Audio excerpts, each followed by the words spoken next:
પણ થઈ હતી વડોદરામાં કે ડખો પડવાના કારણે ઉપપ્રમુખ અક્ષય સુથારે ભાજપના જ કાર્યકર કરશન રબારી વિરુદ્ધ જાનથી મારી નાખવાની ધમકી જાનથી મારી નાખવાની ફરિયાદ પણ કરી હતી.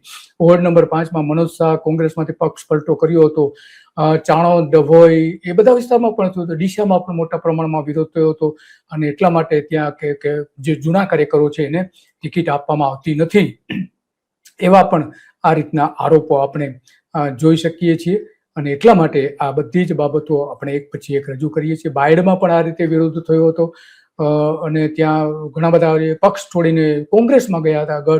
ગઢામાં પણ ત્યાં જ વિરોધ થયો હતો. કચ્છમાં પણ મોટા પ્રમાણમાં વિરોધ થયો હતો. ખાસ કરીને ગાંધીધામમાં ત્યાં લોકો બહારમાં આવી ગયા હતા અને ભાજપના ઉમેદવારોને પણ ભગાડ્યા હતા. છોટા ઉદેપુરમાં પણ આ જ રીતે ઉમેદવારો પાછી ખેંચવાની ધાક ધમકીઓ આપી હતી. લોકોએ એનો વિરોધ કર્યો હતો. બારડોલી, બોડેલી અને સંખેડામાં પણ વિરોધ થયો. આણંદમાં પણ મોટા પ્રમાણમાં વિરોધ થયો. એટલે કે સૌથી વધારે આણંદમાં પક્ષાંતર કરાવીને એના જે ઉમેદવારો હતા કોંગ્રેસના એને પણ પાછા કર્યા. વોર્ડ નંબર 1માં નીનાબેન અપક્ષ ફોર્મ એમના કારણે ભર્યું હતું. અમરેલીમાં પણ વિરોધ જોવા મળે છે. અને ડોક્ટર ભરત કાનાવાર કે જે ભારતીય જનતા પાર્ટીના નેતા છે, એને કોઈ ભાઈ 60 વર્ષના કાર્યકરોને શા માટે તમે ટિકિટ નથી આપતા? તો એનો મતલબ એ થયો કે જે 60 વર્ષ ઉપરના મતદારો છે એને પણ તમને ટિકિટ